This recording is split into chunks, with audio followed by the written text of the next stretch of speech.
Hey, it's Chris Bowling. It's Chris Beyer. We are CB Squared, and We still are. We still are, and we are in part 4 this week. Chris, why don't you tell everyone how we're kind of connecting the first 3 parts of this into part 4?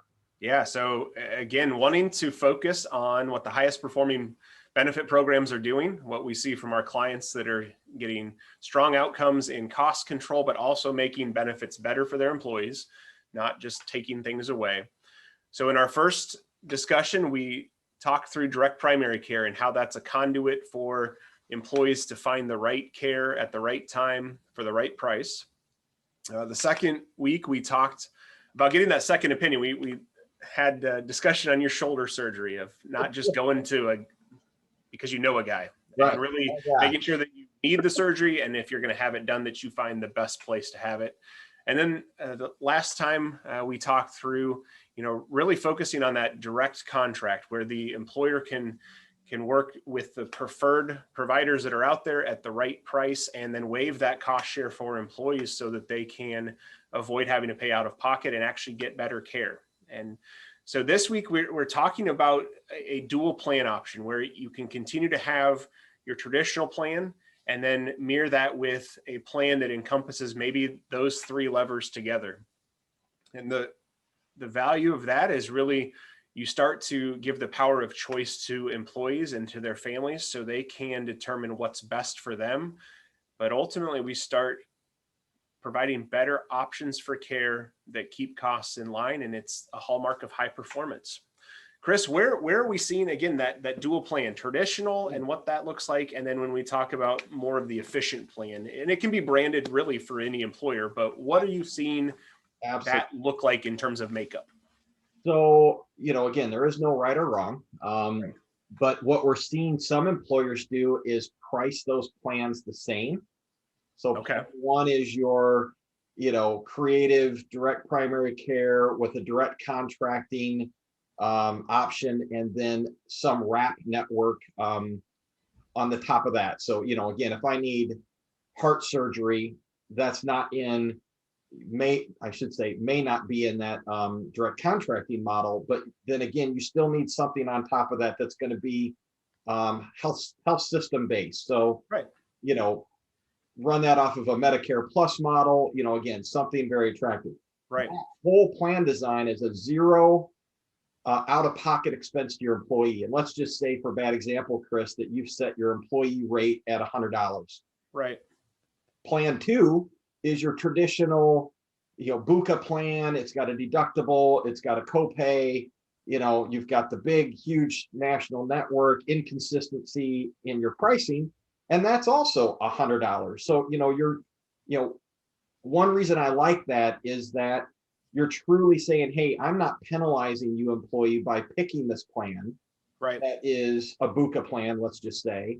That's one option. Now, you have another employer that has said, it's no cost to the employee if you choose this very creative plan. And it's very expensive for the second plan. Yes, and it's a lot more expensive. So now you're trying to steer people into that. Or maybe it's, maybe it's an HSA sitting over here.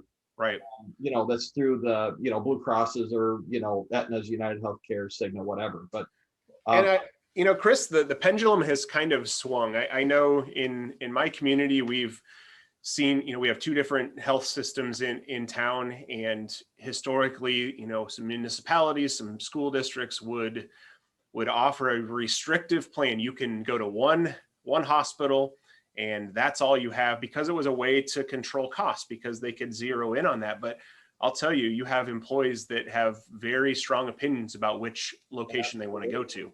Yeah. And so when we look at this, it's not saying you can only do this, it's either or, and you will help drive that decision based on how much money do you want to pay out of your pocket or out of your paycheck. And that is a much better incentive than forcing somebody into it. Yeah. You really want this to look like a carrot, right? I mean, it's not a baseball bat.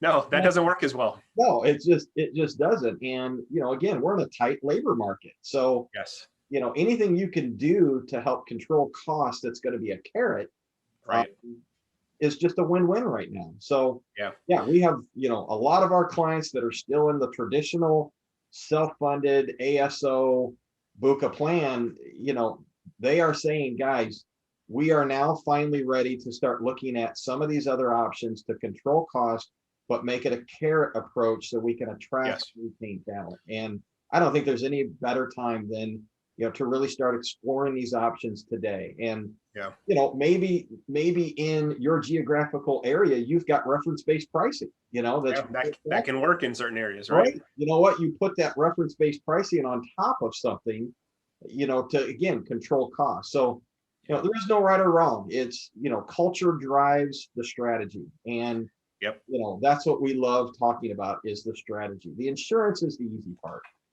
Well, and you're talking self-funded. We have a couple of fully insured employers that self-funding hasn't made sense for them. And they're doing something similar to this with, here's your traditional copay plan that, has low deductible, small copays. We're going to mirror that with a high deductible health plan with an HSA tied to it, but we're going to incentivize you to move to that health savings account plan by funding that plan account significantly and really charging higher premium for the copay plan, maybe in year one. In year two, maybe they contribute even more to the HSA and they make that low cost premium. And then I have a few, situations where we've seen that eventually they go totally away from the copay plan and all they have is the high deductible, but that employee has 3 to 4 times their deductible saved up. That's another dual plan design option that can work if they're not self-funded and they have to work within that fully insured space. But that could also be, another stair step to get an employer to just think differently about how they fund and how they work with, the different carrier options that are out there. Either way, Chris, I like the power of choice. It's one or the other, and it's the carrot approach that we see work well, and employees are responding positively. I agree. No, great discussion. Absolutely. Thanks so much. Appreciate being able to share. We'll see you.